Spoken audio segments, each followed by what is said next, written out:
Okay. How has COVID-19 impacted BNIM?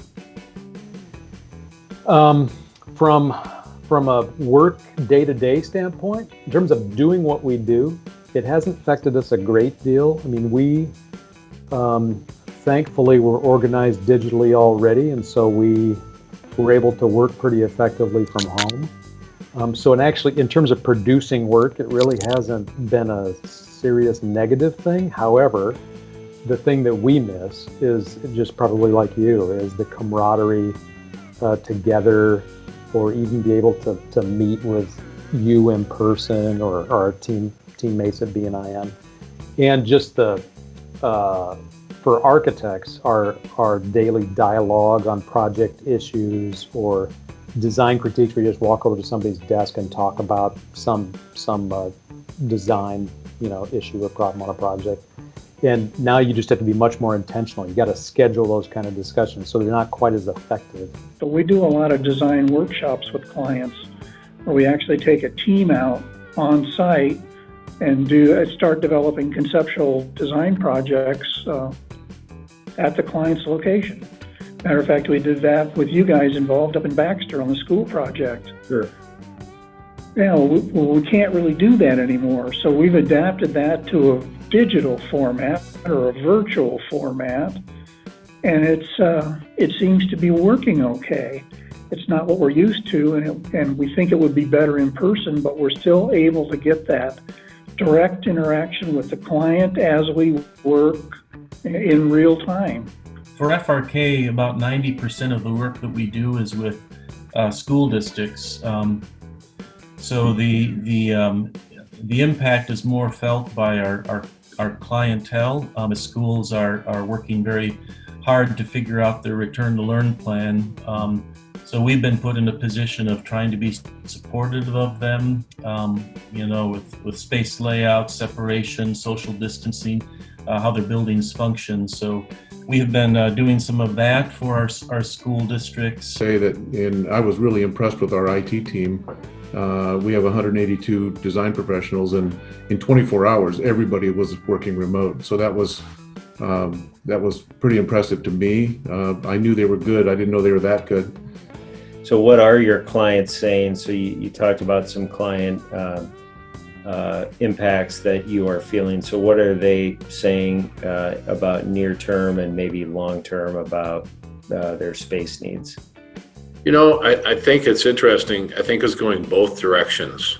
When I say both directions, we have some clients that are realizing that they need more space so they can properly social distance. But then there's some other clients that are really concerned that I don't need this much square footage because we've proven we can work from home. Yeah, for the most part, we have not had projects die on the vine.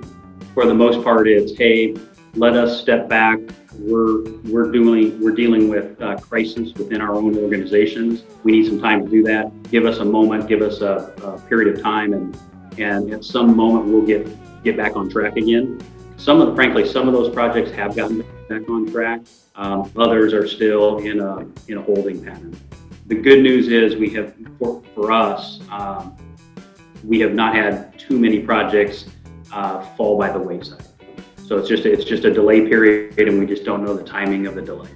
We do a lot of K-12 and higher ed work. It makes up about 40 to 45% of our overall workload, and a lot of that funding and those funding mechanisms have been in place for a long, long time. And so I'll say that the money is still in place for some of those public jobs, particularly K-12. We have seen a reduction in our higher ed work. So the remainder of that work, so that the 55 to 60% of work we have, about half of that is exclusively private work, private funding, everything from banks and restaurants to golf courses and private schools, education. Those, I would say 90% of those projects just decided to hit pause. Healthcare, that's some of the projects that went on hold, right at the beginning. But those are gradually coming back as the as they're kind of opening their doors back up, and so those projects are gradually kind of coming back in. And again, hospitality is the one that we also do a lot of that, and it's kind of waiting to see what happens with that market because there's not a lot of traveling going on. But corporate stuff and some of our industrial clients, those are all still kind of moving forward. So so you guys, you think broadly, you think big, you problem solve. So what in your firm are you talking about will be resulting changes maybe in the way people think about space or use space coming out of COVID-19? Yeah, again, I think as you look at the different, kind of types of projects that we work on, I can say with like a lot of our master planning and planning that we do, that there's conversations about, the social distancing aspect. And if we're doing, a larger development, we're starting to look at, some outdoor covered space that can be used 300 days out of the year, right? I mean, the benefit of being in Kansas City is you can be outside pretty much all year round unless they have one of their ice storms. And some of our clients are wondering, how can we get that here? So it's about how do you plan that, within the space, within that overall development, so it can be used and be flexible, so that in the future it can be built out if we don't need to have the outdoor space anymore. From a design perspective, we're really focusing on looking at the materials we're using in buildings to make sure that they're more cleanable and easily maintained, and HVAC systems and ventilation in buildings, how those systems work, and trying to enhance their performance to provide better air quality in buildings. So I guess it takes different forms depending on how we're approaching it.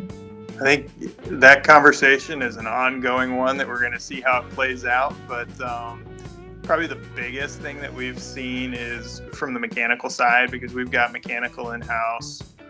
That's been the biggest conversation. We've been trying to think through, what are the ways we can get fresh air? What are the ways we can be cleaning that air and providing that to our owners in the best way? And that's been the conversation we've been having with a lot of owners. But, we have had, as you can imagine, we've got folks that are heavily invested in very different kinds of markets, from senior living to college, university, to health science, to corporate, to K-12, to restoration and all that. So everybody's listening with different ears. I would say it's been pretty fascinating to look at the common denominators. Our industry almost overnight went from talking about sustainability to talking about resiliency.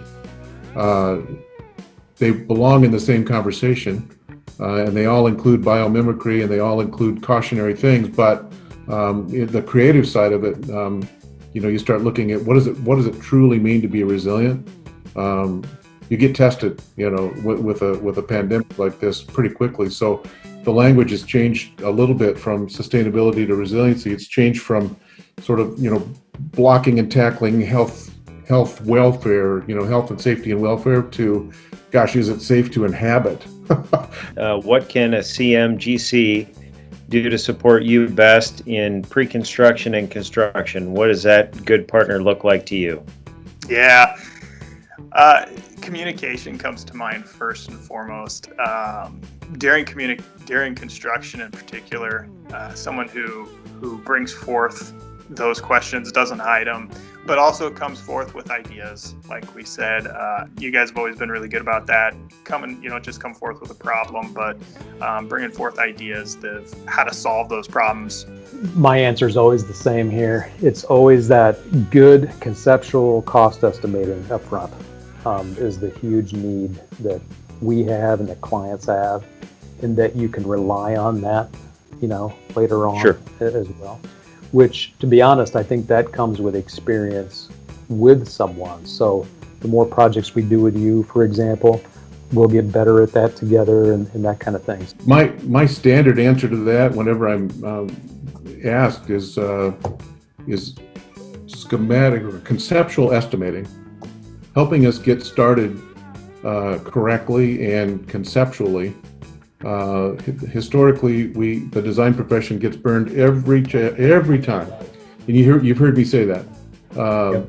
With an estimate that we believe we are working towards, we know what's going into it. We think we've shown enough that everybody else should understand it. We get about halfway through schematic design and, oh my gosh, we're $3 million over budget. Well, how could that be? And then halfway through design development, we're another $3 million over, and it just keeps going and going and going. During construction, once again, it's kind of oriented around cost, being forthright and honest and kind of books open when it comes to cost, whether it's for changes or just unforeseen conditions or something that the designer screwed up, just working together as a team to relay those costs to the owner collectively, as a collaborative effort. All right, so setting SVPA aside, what's another firm in Iowa that you admire and why? I've always had a lot of respect for Newman Munson. And I'll make Channing Swanson's head even bigger, but he's okay if I do that. So I'll give you BNIM. I think they're a lot of my respected peers are there. We've been in a roundtable with them for years, and they do very, very high quality work that's recognized nationally, and they work hard, I think, to continue to show the value of what we do in the profession. So I admire them a great deal. I could go on. There's other firms that I admire equally, but that's one that rises to the top for me. Often, even though we're competitors, we really admire the work of a lot of different firms, and the ones that come to mind, kind of right off the top of my head, would be like Substance, OPN, Newman Monson, and Vision. We often find ourselves competing with them the most. A handful of times, it's CMBA, FEH, it's all of those firms we admire. And that's a really hard question, Mike. There's several really good firms that we compete with on a regular basis, and there's really good firms in town. I like RDG. They're a pretty broad-based practice. They do a lot of stuff, and they work nationally. OPN is a really good firm that we compete with a lot for educational work and public library work. I'd say that's probably my two. Well, there's a few. I used to work at RDG for a good number of years. I was a partner there, and I've always appreciated their sort of entrepreneurialism. They've always had an interesting multidisciplinary entrepreneurial kind of attitude. Sure. And Substance and Newman Monson, we see them as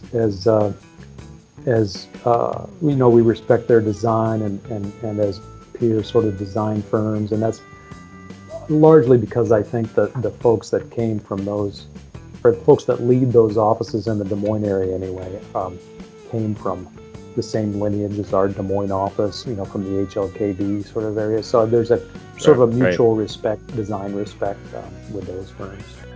One that came to mind, not a direct architecture firm, but one that is one of our partners would be Braun Intertech, where we have had great back and forth with them on some projects, especially recently, where they have really come forward with some great ideas.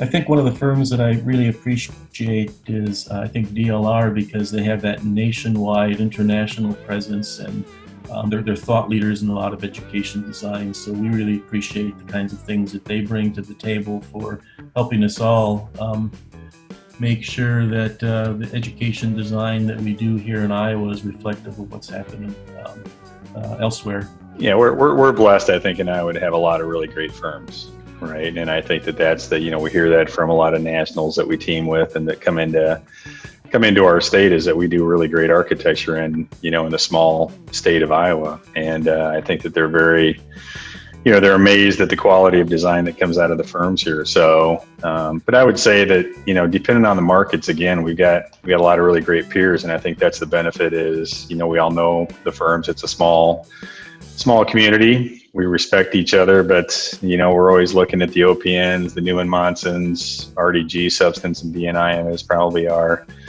biggest peers that we compete with on a regular basis, and we get really great respect for those guys. So